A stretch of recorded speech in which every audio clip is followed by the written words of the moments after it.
He is a global spiritual leader, a scholar, a peacemaker, a writer, and a poet. Revered worldwide for his teachings on mindfulness, he remains a humble Buddhist monk, most at home in the stillness of nature, surrounded by his community.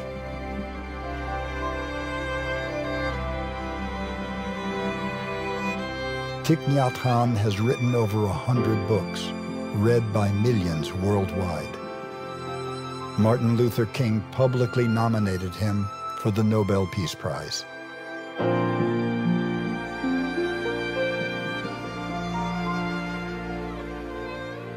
But how did this unassuming seeker from central Vietnam confront the horrors of war and emerge as a spiritual pioneer, bringing the Buddha's teachings to the West to become a force for change in the world?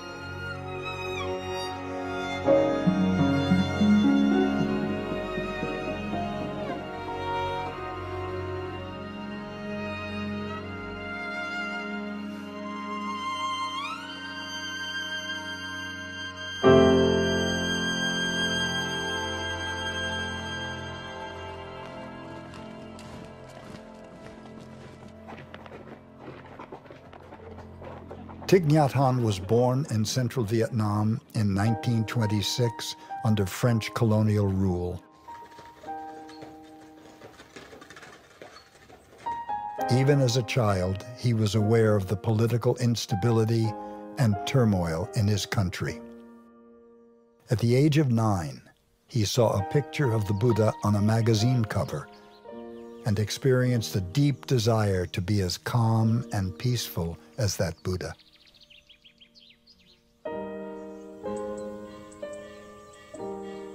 When he was 16, he became a novice monk at Tu Hu Temple in the imperial city of Hue.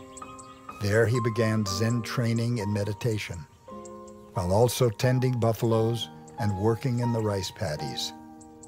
He soon mastered classical Chinese and French and devoted himself to the study of ancient Buddhist texts.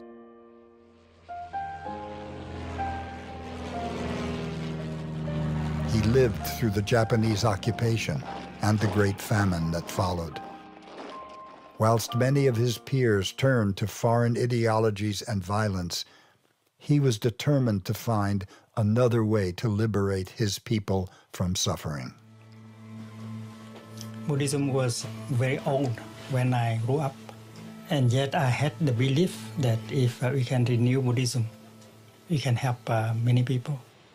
That is because I had learned in history that there were periods of time that Buddhism was able to help to restore peace. It's my conviction that if Buddhism could do that in the past, it can do that in the present moment if we know how to renew Buddhism, to make it a living tradition again. As a young monk, he took the name Nhat Hanh, meaning one action.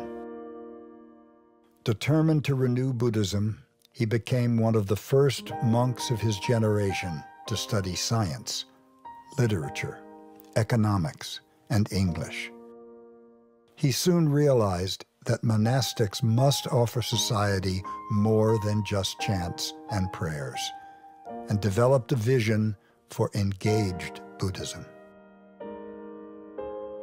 Suppose you are meditating in a meditation hall, and if you hear the bombs falling around, the meditation hall has not been hit by a bomb yet, you are safe. But since you are meditating, you are aware that the bombs are falling and destroying houses and people around the meditation hall. And you know that you cannot just continue to sit in the meditation hall.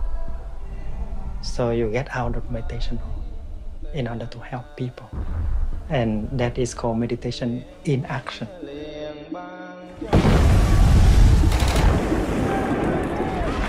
In 1954, as the communist North and anti-communist South vied for dominance, Vietnam was divided and violence raged.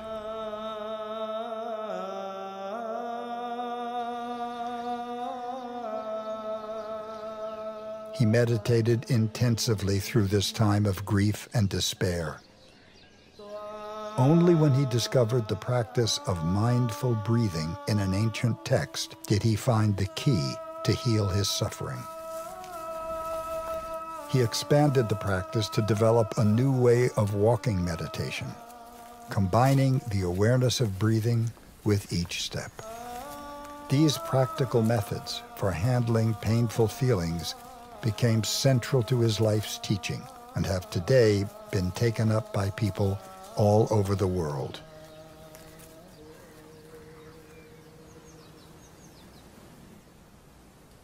He and his friends established a mountain refuge where they could restore their spirits. They called it Phuong Boi, fragrant palm leaves. They realized that only by coming together as a community, close to nature, could they resist the oppressive atmosphere of anger and despair and sustain their efforts to renew Buddhism. It was during this time that Thich Nhat Hanh met a young biology student pioneering a new approach to social work in the slums of Saigon.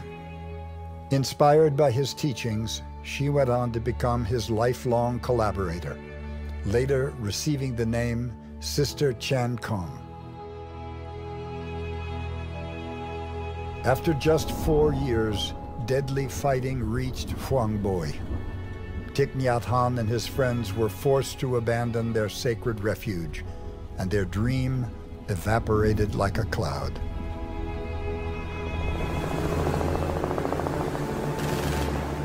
In 1961, as the war continued, Thich Nhat Hanh traveled to study and teach at Princeton and Columbia universities in the United States. It was a time of respite and healing from the horrors of war. His meditation deepened, and he touched the possibility of true peace, freedom from hatred, fear, and sorrow in the heart of the present moment. He later described his insights there as the first blossoms of awakening.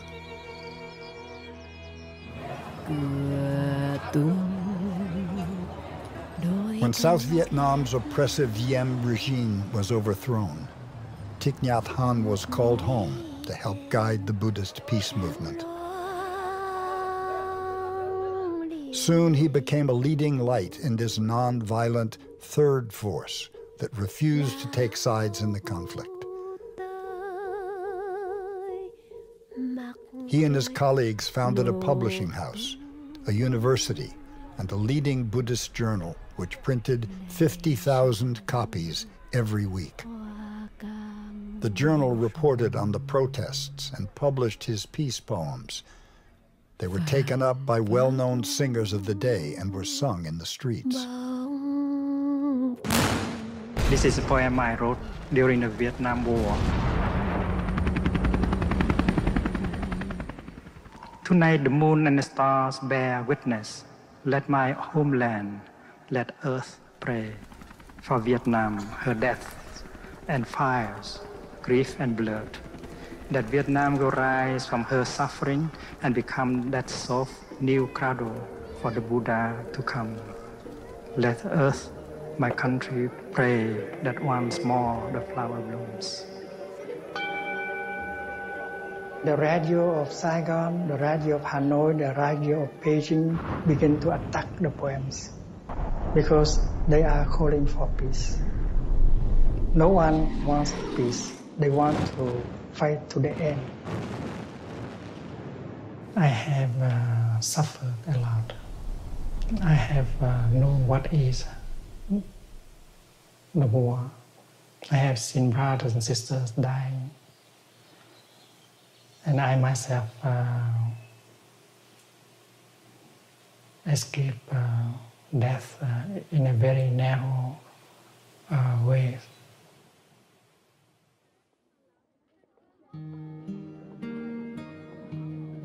In 1965, Thich Nhat Hanh and his colleagues established the School of Youth for Social Service, a non-partisan Peace Corps training thousands of young people to go into the war-torn countryside to rebuild shattered villages. But it was dangerous work, and several students were targeted and killed. We followed a program for rural development. We created community schools in villages. We work with orphans, war victims, and I can say that we learned from many teachers, and among these teachers, our own suffering, our own difficult situations.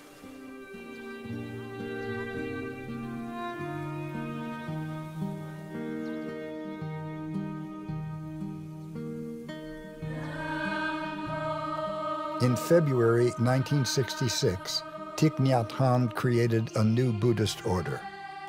Today, the order has over 3,000 members worldwide. The Order of Interbeing was born as a spiritual resistance movement. And it is based completely on the teaching of the Buddha. And if you read the first mindfulness training, you know that this is the practice of non-attachment to views, freedom from all ideologies.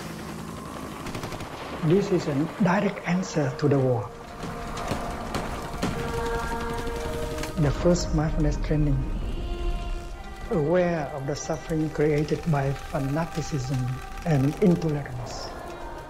We are determined not to be idolatrous about or bound to any doctrine, theory, or ideology, even Buddhist ones. This is the lion's roar.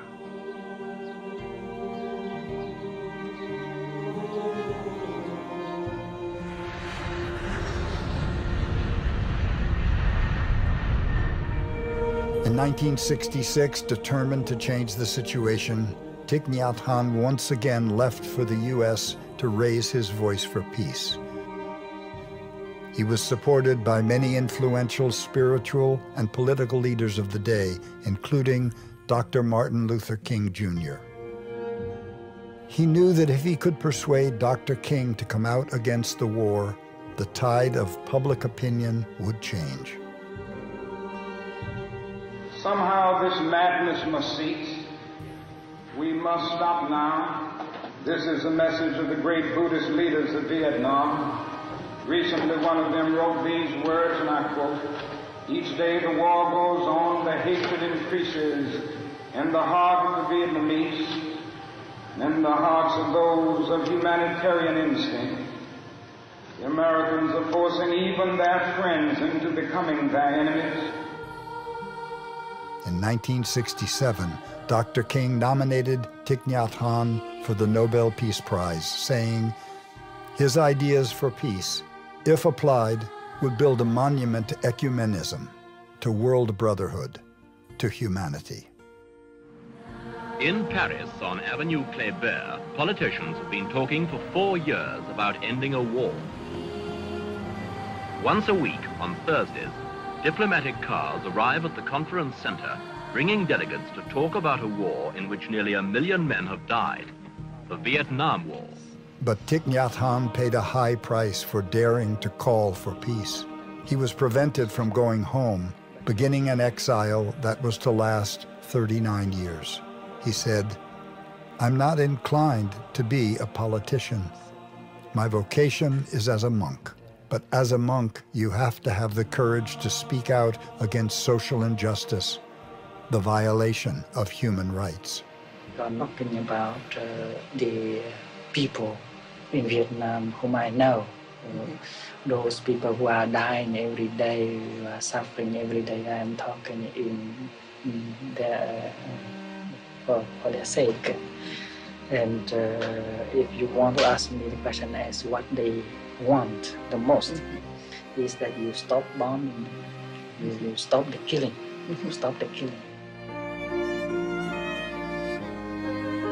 In 1974, he wrote a meditation manual to guide his young social workers back in Vietnam and help them resist burnout in the chaos and tragedy of war. It was the first book to awaken the West to mindfulness, becoming a spiritual classic translated into over 30 languages.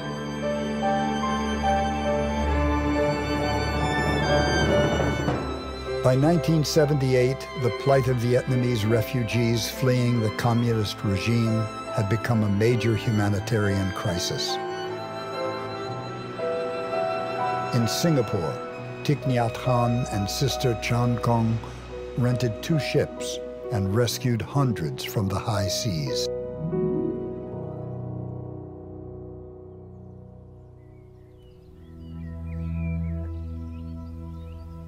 They began looking for a place where they could help Vietnamese refugees heal from the ordeals of war and exile.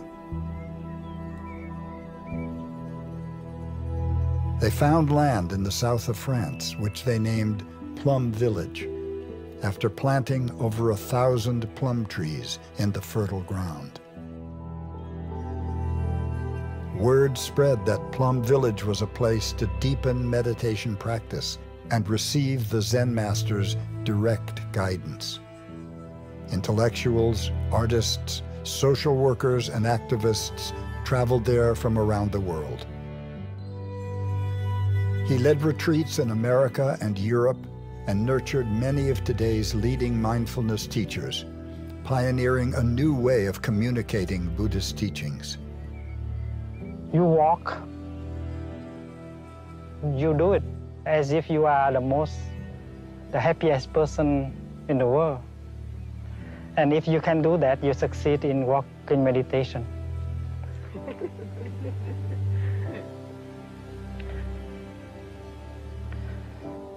Because we do not set ourselves a goal or a particular destination, so we don't have to hurry.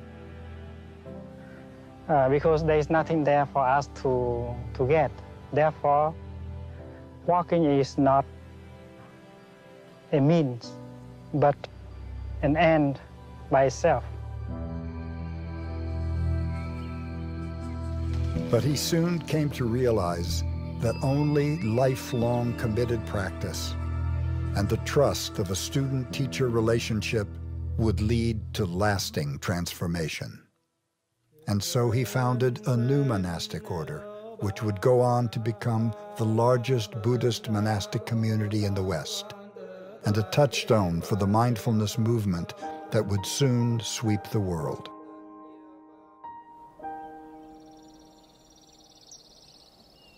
Responding to the growing demand for his teaching and practice, by the early 2000s, the Zen master had established monasteries in Southern California and New York State.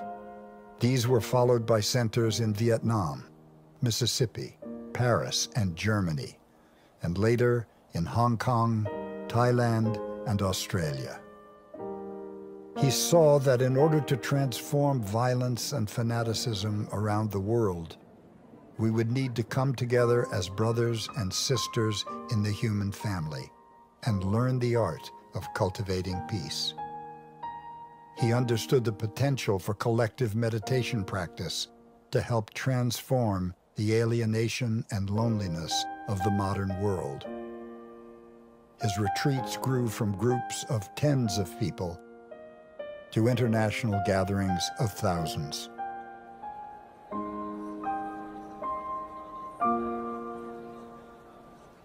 We have offered so many retreats of mindfulness everywhere, and the miracle of reconciliation always takes place in our retreat. We learn how to listen to our own suffering. We learn how to look at the suffering of the other person. We suffer less after 4 days of practice. After 39 years of exile, Thich Nhat Hanh was finally given permission to return to his homeland. Over the course of 3 visits, he led thousands of people in mindfulness retreats and ceremonies of healing to transform the suffering of the millions who died on both sides of the war. He established Batnya Monastery, where his teaching became a beacon for a whole generation.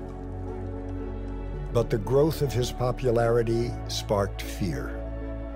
After 4 years, the government closed the monastery and forcibly disbanded the 400 young monastics. His students found refuge in Thailand, and Thich Nhat Hanh's influence in Asia continued to grow. He was invited to address crowds of over 10,000 in Hong Kong, Korea, and Taiwan. Despite making no effort to seek renown and declining media interviews, the Zen master's reputation grew rapidly. We learned a lesson taught by the Venerable Thich Nhat Hanh, who said, "In true dialogue, both sides are willing to change." In this way, the very war that had divided us became a source for healing. He was invited to teach at global parliaments, the Vatican, the World Bank headquarters, Google, and to groups of international CEOs. His model for mindfulness in education is now being practiced all over the world.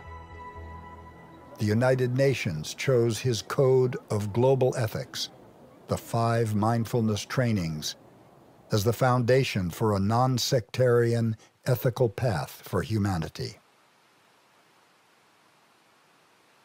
The way out is in.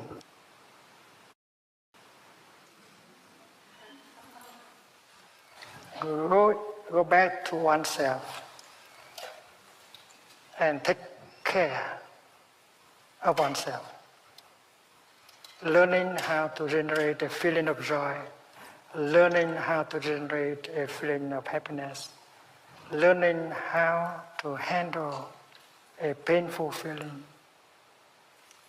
a painful emotions, listening to the suffering, allowed understanding and compassion to be born and suffer less.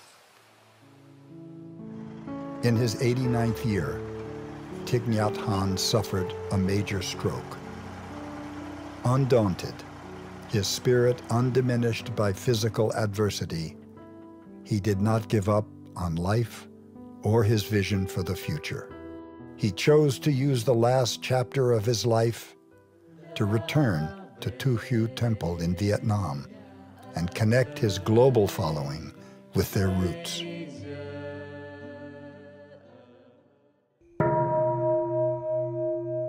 Thich Nhat Hanh's legacy can be seen in the hearts of the millions of people he has touched through his retreats, his books, and his talks.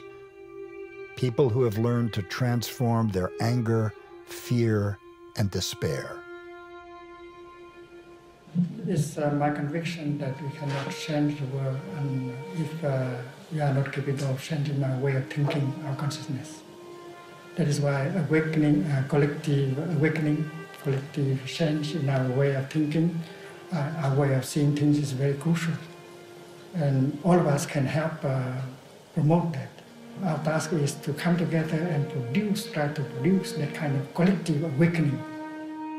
He has shown that by forming communities of resistance, we can live more simply and happily, counteracting consumerism and individualism, and that it is possible to make the 21st century a century of community and solidarity, of brotherhood and sisterhood.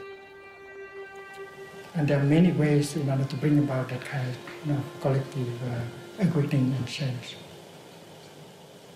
And that is why to learn to change our way of daily life so that there is more mindfulness, more peace, more love is very urgent. And we can do that beginning now, today.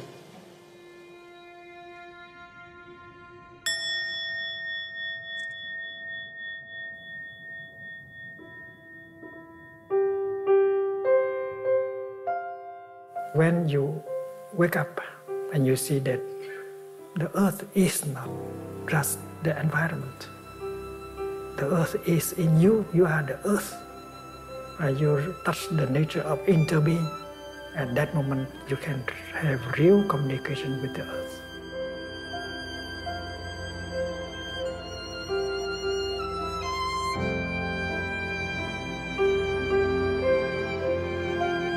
We know that many civilizations in the past have vanished, and this civilization of ours can vanish also. We need a real awakening, a real enlightenment. We have to change our way of thinking and seeing things, and this is possible. And our century should be a century of spirituality. Whether we can survive or not depends on it.